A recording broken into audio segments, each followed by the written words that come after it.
Hello folks, Dominic here. Before we begin, a quick heads up. The first half of this episode is kind of a reset. The topic I am about to discuss, Tutankhamun's successor in the political situation when he died, is complicated, and scholars have their own interpretations of the evidence. Also, some historians are currently revisiting some of the material, and it's quite likely that Egyptologists will have new perspectives over the next couple of years. That makes it tricky for me. My discussion and conclusions are based on current thinking, but I will probably need to revisit this episode sooner rather than later. To keep things flexible, I'm going to separate this episode into two parts. First, we cover what has happened recently and what we know about the major players, and how all of it fits together. Then, in Chapter 2, we will resume our narrative. If you don't need a refresher, if you are on top of the main story, feel free to skip the first half. There is a time code in the description if you want to do that. Otherwise, I hope you enjoy the show.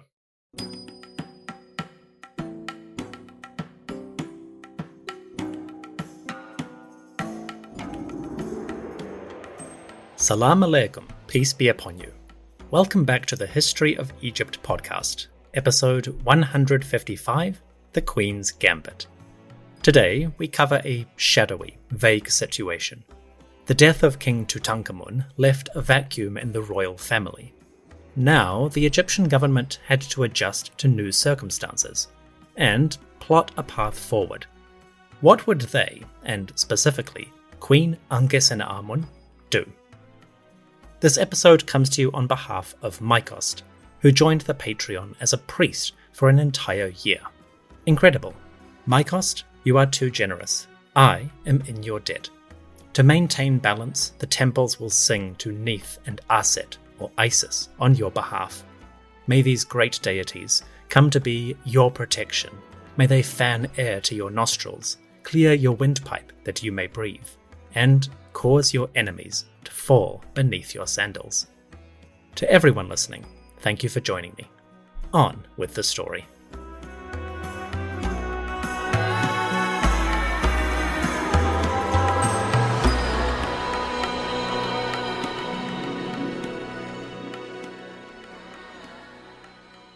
The year was 1334 BCE.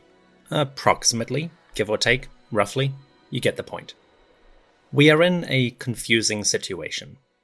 Depending how you read the evidence, it is possible that Egypt was temporarily without a pharaoh. Following the death of King Tutankhamun, Nefertiti, the royal line had officially come to its end. The king had no son, or brothers, or nephews, no one to carry the line. As a result, his widow, Queen Ankhesenamun, was, for a moment, the sole ruler of Egypt. We do not know how long this lasted, and if you ask certain historians, they might place these events even earlier in the 18th dynasty. I covered all of that last episode, but suffice to say, I'm going on one particular interpretation of the evidence, but all of this could change with new material. With that in mind, what do we know about the Egyptian royal household? Specifically, what were their priorities, what were their concerns, and who were the major players in this situation? We'll start with Ankhesenamun, the Queen of Egypt, or Daḥamunzu, the king's great wife. At this point, Queen Ankhesenamun was 25 years old, give or take.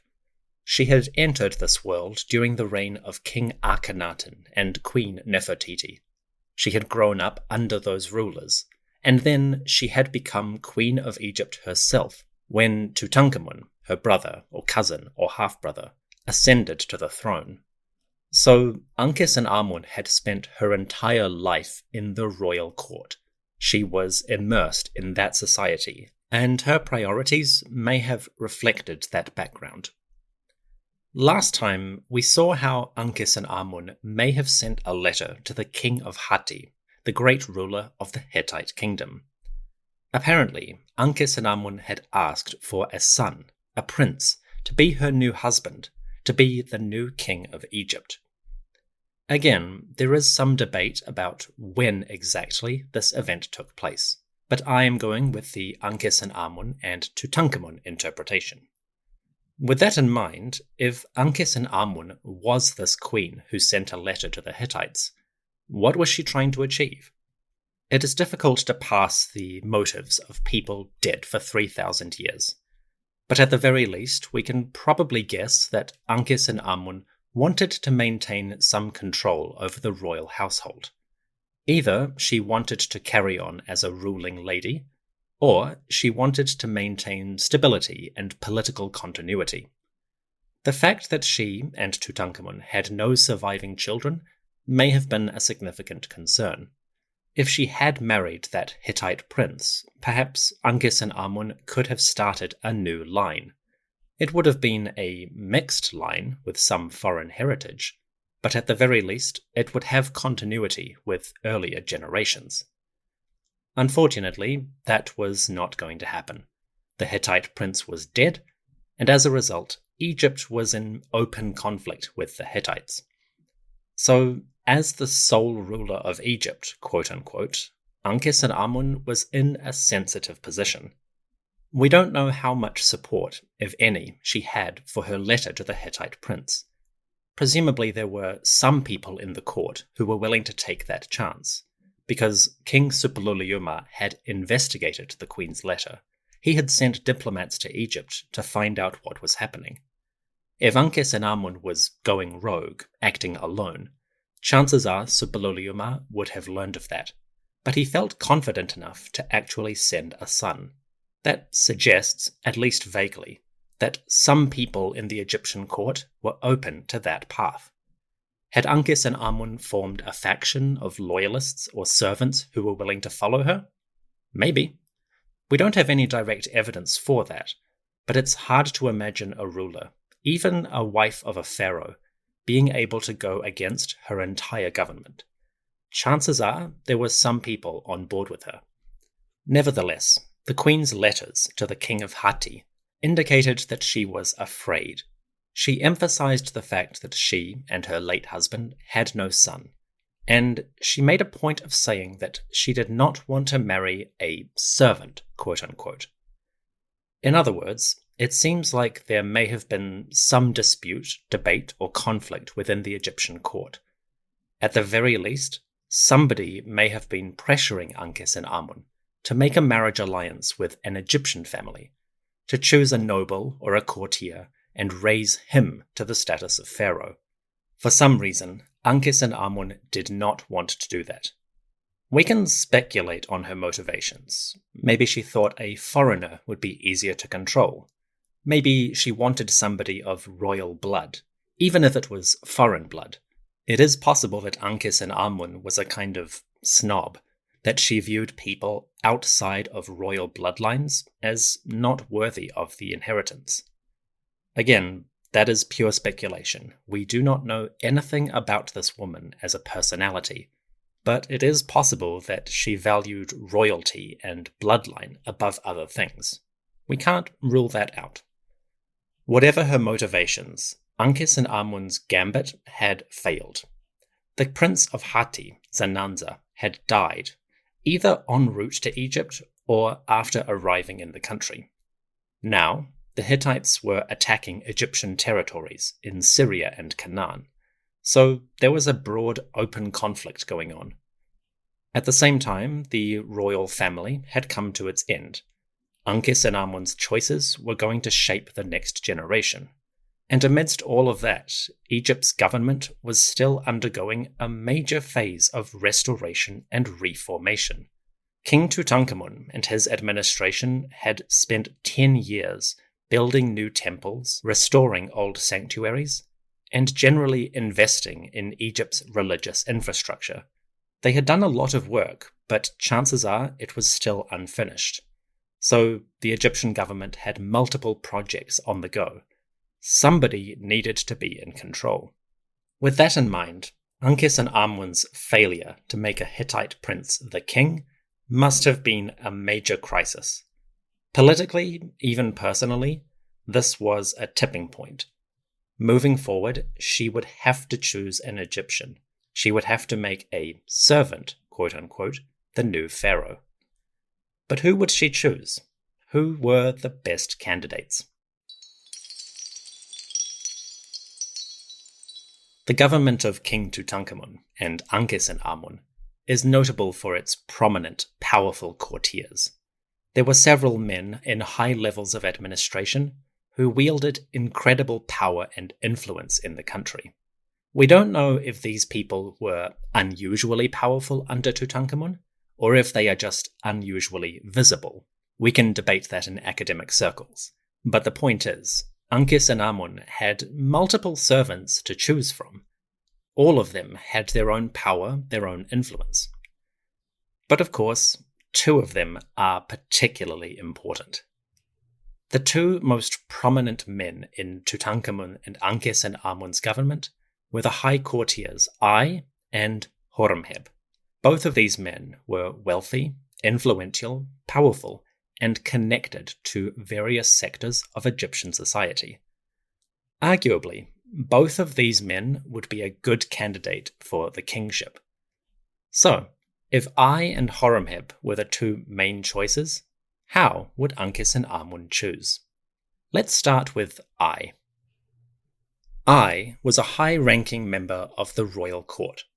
He had been a prominent individual for decades. Ai served King Tutankhamon, but he also served Akhenaten, Tutankhamun's main predecessor. In other words, the courtier had been powerful for more than 20 years. In that time, he must have built up many connections with powerful and wealthy families, and chances are he had a strong contingent of supporters. Surprisingly, we don't know that much about Ai during the reign of Tutankhamon. Some of the best evidence for this individual actually comes from the reign of Akhenaten rather than the boy king. Ai had a tomb at Amarna, Akhenaten's capital city. That tomb was magnificent, easily the largest and most impressive of the non-royal tombs in the city.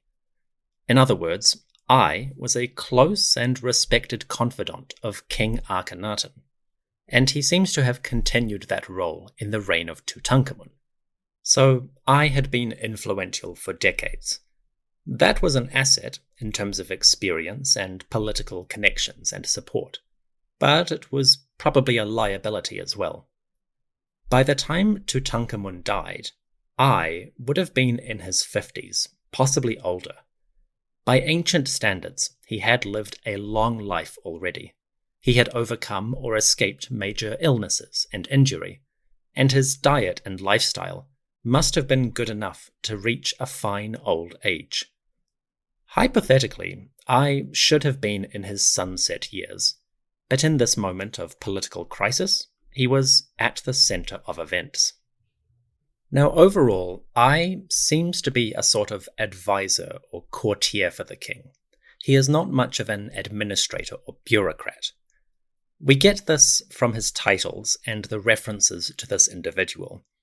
He seems to emphasize jobs that bring him close to the king, that give him confidence and communication with the ruler. To date, all of the evidence we have points to Ai as a sort of advisor, and you will find this characterization in the major studies that are currently popular. Aidan Dodson, Mark Gabolde, and Nozomu Kawai all follow the same general trend. They present Ai as a kind of mentor or counselor for the king. So at best, we can say that Ai was close to the throne, and he was probably influential in a personal or political capacity. Did he have much administrative power? Was he in control of any government departments or groups? That is a bit more vague. Ai had a couple of titles, like Overseer of the King's Horses or Chariots. He was also a true scribe whom the king loves, and fan-bearer at the right of the king. So he had some prominent titles, but nothing particularly important when it came to the government. Ai's primary title, the one he used more than any other, was Iet Netcher, or God's Father. This title is vague. It can mean different things in different contexts. But the way Ai uses it seems to imply a sort of tutor or advisor or counselor relationship with the king. He emphasizes his good communication, the way the kings trusted him, and how he spoke to them, learned from them, and gave them good advice. In other words, bringing it all together, I comes across as a man who doesn't have control over the government, but has a lot of friends and a lot of influence with the right people. In the world of politics, of relationships between individuals and groups, those connections and that influence can be a powerful tool. So, as a candidate for the kingship, I would have several points in his favour. Firstly, he had served a long time. He had experience and connections and backing. That could also be a problem. He was quite old, and if he did inherit, he probably would not rule that long. Nevertheless, Ai's longevity was a point in his favour. He was intimately familiar with royal society and courtly politics. It is possible that Ai had a connection of some sort to the royal family. Many scholars have wondered if this courtier could be the father of Queen Nefertiti. Nefertiti turned up mostly from nowhere, and people have looked for her parents ever since. One of the most popular candidates for that parent is Ai. Unfortunately, there is no direct evidence for this. None of Ai's titles or background ever refer to him as father of the queen, or anything remotely like that. The title of God's father might capture a sense of father-in-law, possibly, maybe. We really don't know, and in my opinion, historians are really speculating on that interpretation. The point is, Ai might have been related by marriage to the royal family. If that is true, it would give him some legitimacy as an heir to the throne. But again, I have to stress that that relationship is 100% speculative. We can't really use it as evidence for his value. Finally, Ai may have been a good candidate because he probably had a son. It seems quite likely that Ai had a son, or at least a nephew, a young man named Nakht-Min. Again, that relationship is uncertain, but if Nakht-Min was the son of Ai, that would probably be a point in Ai's favour. At the very least, the presence of a son, an heir, could guarantee stability for another generation.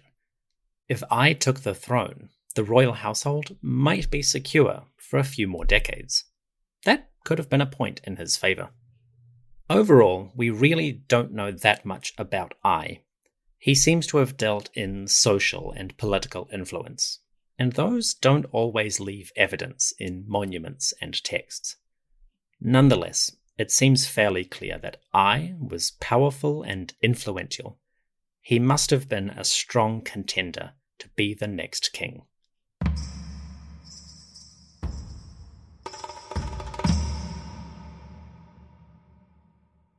What about the other candidate? The general Horemheb was one of Tutankhamun's most prominent officials. And unlike Ai, Horemheb had a lot of political control. Horemheb was a high-ranking administrator, a government officer, and a military commander. He has dozens of titles, with remarkable jobs in every corner of the government. Some of his most prominent jobs include the titles Hereditary Prince of Southern and Northern Egypt, Deputy of His Majesty in every place, or the entire land, the foremost of the king's courtiers, the fan-bearer on the right of the king, and so forth. Horemheb had dozens of jobs. There were army titles, bureaucracy titles, religious titles, social titles, all the honours you could shake a stick at. So unlike Ai, Horemheb was deeply involved in Egypt's government, or at the very least, involved in a way that left evidence for us to see. We know a lot about Horemheb thanks to his tomb. During the reign of Tutankhamon, Horemheb started construction on a tomb, a magnificent monument at Saqqara. In the late 18th dynasty, the necropolis of Saqqara was home to ancient and wonderful buildings. Saqqara is the home of the step pyramid of Netjerikhet-Djoser, aka Egypt's first pyramid. Well, Horemheb built his tomb almost in the shadow of that ancient pyramid. Around this time, royal officials started building large tombs at Saqqara, and this cemetery would become a splendid necropolis. We'll revisit the site multiple times over the coming years. But long story short, the tomb of Horemheb is a wonderful resource for this man, his life, and his career in Egypt's royal government. Now, depending on the scholar, you can get a slightly different picture of Horemheb in different circumstances. Nozomu Kawai views Horemheb as the highest power in the land. The general had so many titles and fingers in every pie that he seems to have been a major influence in Egypt's government. For Kawai, Horemheb may have been the, quote, real governor of the country under King Tutankhamon. From some perspectives, he could have been the regent of that king. With that in mind, Horemheb surely was a good candidate to be the new ruler. Other scholars follow similar thinking. Aidan Dodson also describes Horemheb as Tutankhamun's regent, quote-unquote, and Mark Gabolde describes Horemheb as having power almost equal to the king himself. Of course, we always have to be careful with people like this. Men like Horemheb, and any official had good reason to emphasize or exaggerate their power and splendor. This was useful. It enhanced their political and personal glory. Nevertheless, it seems Horemheb was a truly powerful man. As far as government and administrative authority goes, he seems to be the most influential person in Tutankhamun's government. Whether he was as powerful or even more powerful than the king, that's a matter of interpretation, how you view the ancient Egyptian state. The fact is, Horemheb, as far as we can tell, was an incredibly powerful man. So, right out the gate, Horemheb had some good credentials to be the new king. He had political and administrative authority. He was involved in many aspects of government. And chances are he had connections, relationships, and influence with a great many people, groups, and families. With that in mind, Horemheb must have had a strong claim to the throne. If Ankhesenamun was looking for a powerful servant, he would be a good candidate. We don't know much about Horemheb's family. We know that he had a wife named Amarna, but as far as we can tell, he did not have any children. Certainly, he did not have a son. That may have been a problem for his claim. If Horemheb wanted to be the next king, he didn't have an heir. There was no one to take up the throne following him. That probably weakened his candidacy, because choosing Horemheb would be a temporary measure. It's possible the situation would repeat itself within a few years. Again, all of that is speculative. Maybe Horemheb did have children who we just don't know about. We can't be sure. The point is, as far as we can tell, Horemheb had a wife but no children. That could have been a problem socially. So overall, Horemheb was a really strong candidate for kingship. He had political authority, bureaucratic control, and military power. All the things that you would need from a pharaoh. When Ankhesenamun, or the court, was debating these choices, Horemheb must have been a strong candidate. So, who would Ankhesenamun choose? It was almost a 50-50 choice. The high courtiers Ai and Horemheb were both viable candidates in their own way. The queen's choice must have been tricky. Who did Ankhesenamun go with? The answer will come after the break. See you in a moment.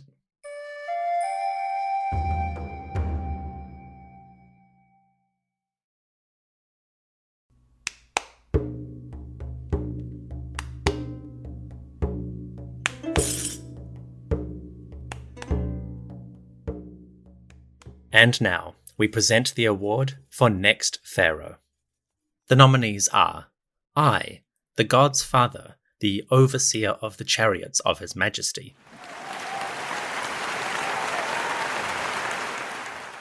Horemheb, deputy of the king and hereditary noble of southern and northern Egypt.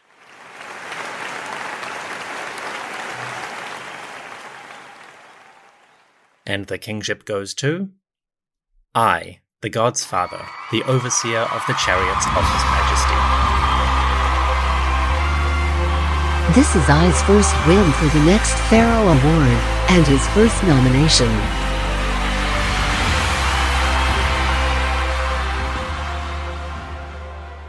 In his 50s or 60s, the elderly courtier I ascended the throne. Surprisingly, the record for this event is tiny. A single artifact from the period might give a clue to the mechanism of I's ascent. It is a curious piece. If you go to Berlin, Germany, and visit the new museum, you will find a ring. It is small, made of faience, and it has the shape of cartouches, the containers that go around royal names. There are 2 of these cartouches, side by side. On the right, we have the cartouche Keper Keperu Ra. This is the name of I as the pharaoh. On the left, we have a different name, Ankhesenamun. This is the widow of Toutânkhamon, the king's great wife, the queen of Egypt. What's happening here? This tiny ring is probably our best evidence for how the courtier I claimed power. There are at least 2 ways to interpret it. The classic view is that the ring marks a marriage between I and the queen. Perhaps Ankhesenamun finally conceded and took a servant as her husband. If so, that might be how I came to be the pharaoh. However, there are caveats. We actually don't have any evidence for I and Ankhesenamun acting as a husband and wife. In all of these surviving records, the texts, the art, and the statues, King I never references Ankhesenamun as the king's great wife, the Daḥamunzu. In fact, apart from this ring, I never references Ankhesenamun at all. So if they did marry, it can't have lasted long, or it was not a marriage in a modern sense. The second interpretation is an alliance. Perhaps Ankhesenamun accepted I as her partner, quote-unquote. The 2 could have coexisted, with I as the king, and Ankhesenamun in the same position as before. This may sound similar to a marriage, but the distinction would be in the relationship. Instead of a formal family tie, the 2 may have been political allies. Again, the ring doesn't prove this one way or the other. It just gives the names, and we can speculate on that a lot. The point is, I and Ankhesenamun teamed up in some form. So a single item, a ring, gives a hint at the political resolution. Queen Ankhesenamun allied herself with the god's father, I. Whether this was a marriage or some other arrangement, we don't know. The point is, the queen made her choice, and a servant became the king. We will talk about the new pharaoh next episode. For now, let's keep our eye on Ankhesenamun. What happened to the queen now that she had made her choice?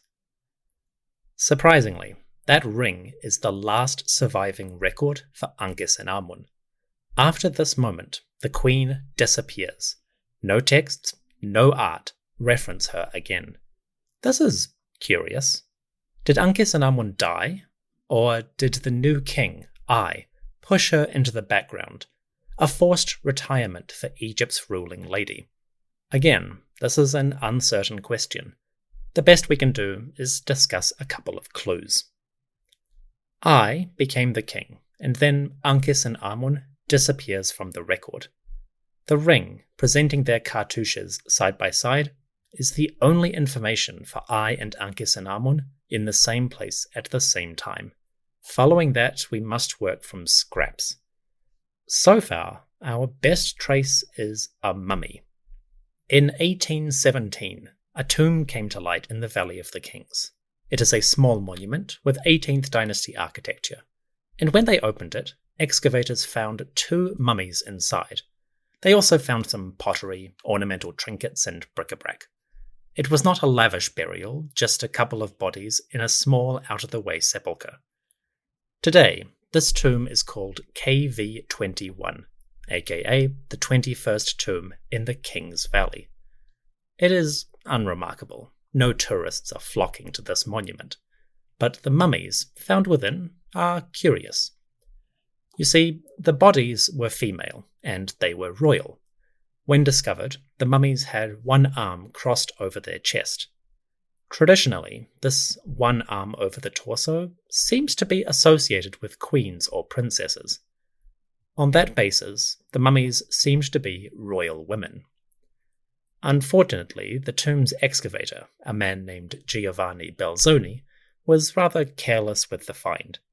Instead of documenting it properly and removing the contents to a museum, Belzoni left the mummies in the tomb. Apparently, the lack of treasure or paintings was a disappointment, and Belzoni did not even bother to clear the monument. His notes were brief, and in his book, he only discusses the tomb for a paragraph. So clearly, he was not that interested. The mummies lay in the tomb for a few years, but unfortunately, the Valley of the Kings was not very secure during the early 1800s. A few years after the discovery, someone broke into this tomb. They may have been robbers hoping for treasure, but whatever their goal, these intruders were violent. They smashed the mummies, dragged them up the corridor, and left them to crumble. It was a horrible deed that left the bodies dismembered, with parts scattered throughout the tomb. Yikes. After that vandalism, this tomb disappeared. Rainstorms flooded the area and buried the monument in mud. It lay hidden for over 100 years. Until, in the late 1980s, archaeologists relocated KV21. They uncovered the grave and studied the contents anew. Fast forward to the early 2000s and that famous DNA study of the royal mummies. As part of the larger project, scientists examined the mummies in this tomb. The monument was clearly 18th dynasty by its design and artifacts, so the scientists took a look at the bodies to see what they could learn. That DNA study has been criticized for some of its interpretations and methods. I have discussed all of that previously. For now, let's assume the study was broadly accurate in the basic details. If that is true, then one of these mummies is intriguing. The DNA study suggested that one of these women was related to King Toutânkhamon. Specifically, she was related to the fetuses discovered in his tomb. The results suggested, tentatively, that this mummy shared DNA with the two infants who lay in the king's monument. So hypothetically, this might be the mummy of Ankhesenamun, the Queen of Egypt and mother of Tutankhamun's children. Is that conclusion certain? No, not at all. Firstly, we don't know if Ankhesenamun was the mother of those children. The fetuses do not have any texts or labels referring to their parents, so the mother and father are technically unknown. Since they were in the tomb of Tutankhamon, we generally assume he is the father, but when it comes to the mother, that is uncertain. Ankhesenamun could be their mother, but equally, it could be another woman, a wife we don't know about, or simply a lover. The point is, we can't be sure Ankhesenamun is their mother. Therefore, we can't be sure this mummy is her. Secondly, that DNA connection was tentative at best. Scientists argue about the accuracy of this study, and how well DNA even survives after the mummification process and 3,000 years. It's complicated, but long story short, a family connection between these mummies, KV21 and the fetuses, might be accurate, but how accurate? Are the infants really the daughters of the older mummy, or is the data vague enough to support other conclusions? I won't get into the weeds on this, but there are valid questions around the identity. For example, Professor Mark Gabolde has pointed out that the archaeological context of the mummy is noteworthy. The tomb in which the body lay seems to belong to mid-Dynasty 18, around the time of Thutmose IV or Amunhotep III. The architecture and the pottery in the burial seem to come from several decades before Ankhesenamun. In other words, looking at the tomb itself, there is a good chance the bodies come from an earlier date. Again, that's not conclusive. Tombs can be reused, mummies can be reburied. But Gabolde's point is valid. The DNA evidence is slim, and the context of this mummy raises serious doubts. On that basis, it seems the KV-21 mummy probably isn't Ankhesenamun. We still have to talk about it, because it's part of the larger debate and the story of this period. If this mummy is related to King Tutankhamun's children, then at the very least we have a lady from the royal family. That's noteworthy enough. And finally, the evidence is vague enough to support several conclusions. Even if the mummy doesn't seem to be Ankhesenamun, it still might be. If this body is the queen, then apparently she went into a small burial in the Valley of the Kings. Then, in the early 1800s, that tomb came to light. It was mostly empty, but there were bits and pieces. Unfortunately, after the discovery, someone vandalized the monument, and they all but destroyed the bodies. As a result, 2 royal ladies buried in the valley suffered in the afterlife. Whoever they were, their story has a sad ending.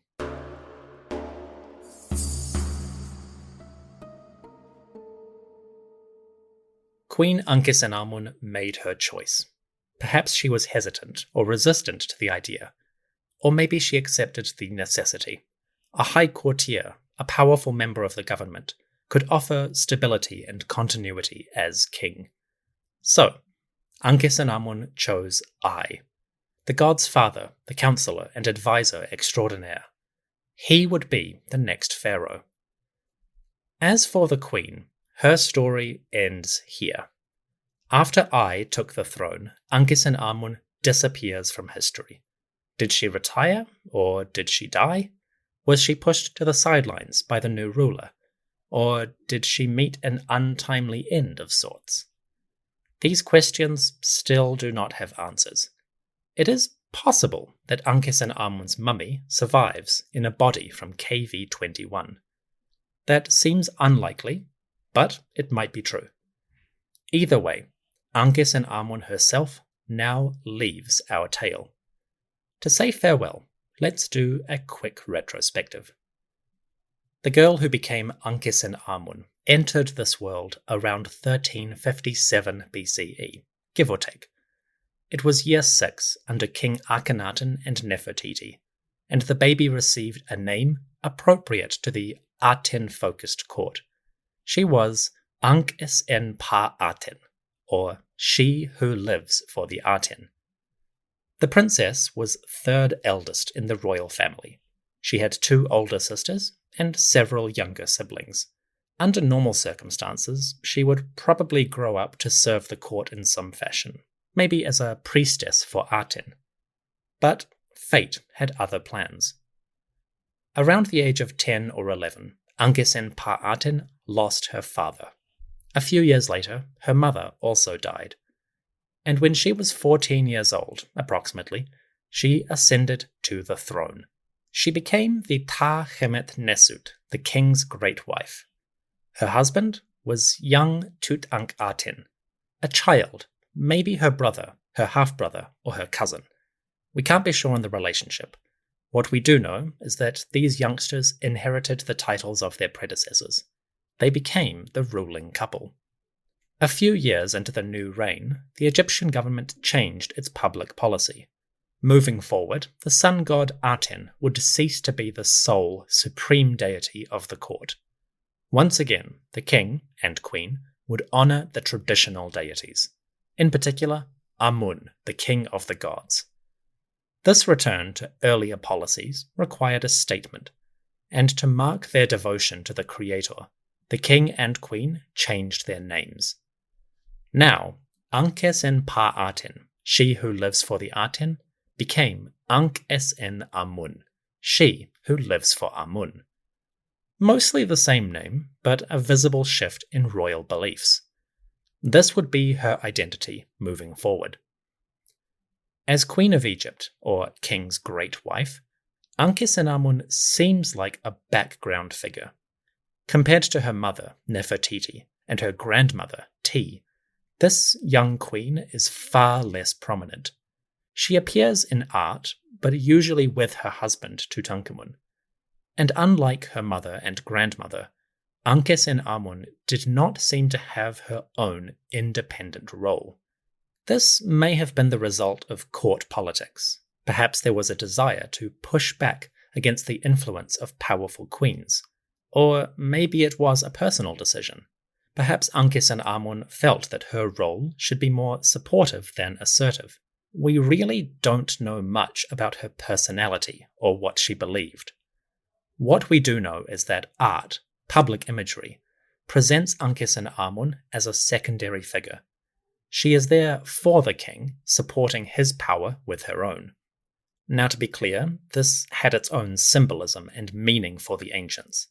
The main takeaway is that Ankhesenamun was less visible than her mother, Nefertiti, or her grandmother, Ti. On the surface, it seems like the Queen of Egypt's role, in a general sense, was changing. Compared to her forebears, Ankhesenamun was more of a background figure. This is a trend that would continue over the coming generations. Now, we reach a terribly uncertain event. About 10 years into their reign, King Tutankhamun died, leaving Ankhesenamun as the sole royal figure. The couple had no children. They had failed to produce an heir. And as far as we know, there were no other sons or cousins left in the royal family. As a result, the Queen of Egypt had to make a choice. She would need to choose someone to be the new pharaoh.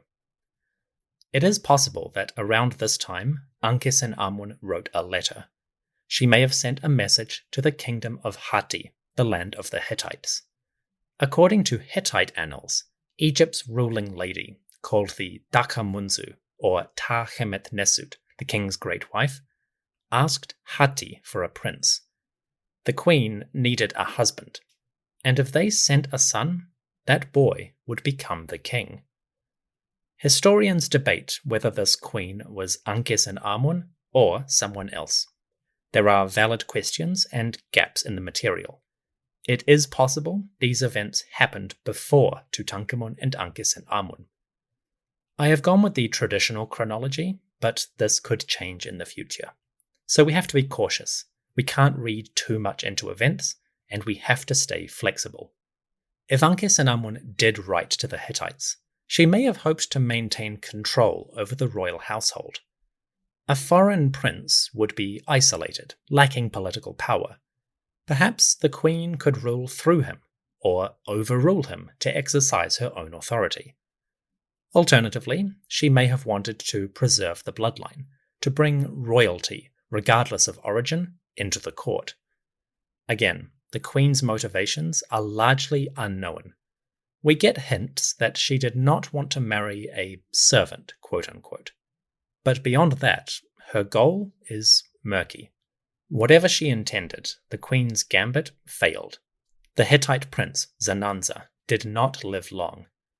En route to Egypt, or in Egypt itself, the Hittite prince died, and conflict broke out with that kingdom. At home, Ankhesenamun had to deal with the consequences. Her plan, if it was her plan, had failed. Now there was only one path. She would have to choose a courtier, a member of an influential family, to be the next king. Ankhesenamun chose Ai, an advisor, a counselor, a military commander, and influential courtier. He was in his 50s at least, much older than Ankhesenamun. But politically, he was a good choice. Ai was experienced, influential, and he probably had a son, or at least a nephew. Ai would be a good caretaker, guaranteeing stability and continuity for the crown. There may have been many reasons behind the choice, but these are the most obvious ones today. Following Ai's accession, Ankhesenamun disappears from history. Her fate, unfortunately, remains a mystery. Did she retire, or did she die by natural or other circumstances? We do not know. But as her tale comes to its end, we can pay our respects to the memory of this Queen of Egypt, a woman who lived in fascinating times and witnessed truly momentous events.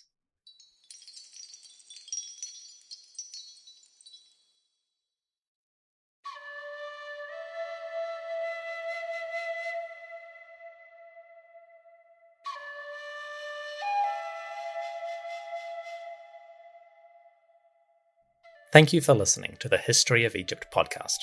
I will see you soon for episode 156, in which we begin the reign of Ai. The new king inherited a precarious situation. How would he deal with Egypt's problems? We'll find out very soon. My special thanks to Stephen, Nidin, Kyla, Evan, Kendra, Jason, Andy and Chelsea, Leonce, Mykost, Yola, TJ, Terry, and Linda. These generous folks are my priests on patreon.com, for which I am most grateful. Surely the names of these priests will live forever, and their monuments will surpass all in glory. Thank you so much for your support, and thank you everyone for listening to the show. I hope you've enjoyed this chapter. See you soon.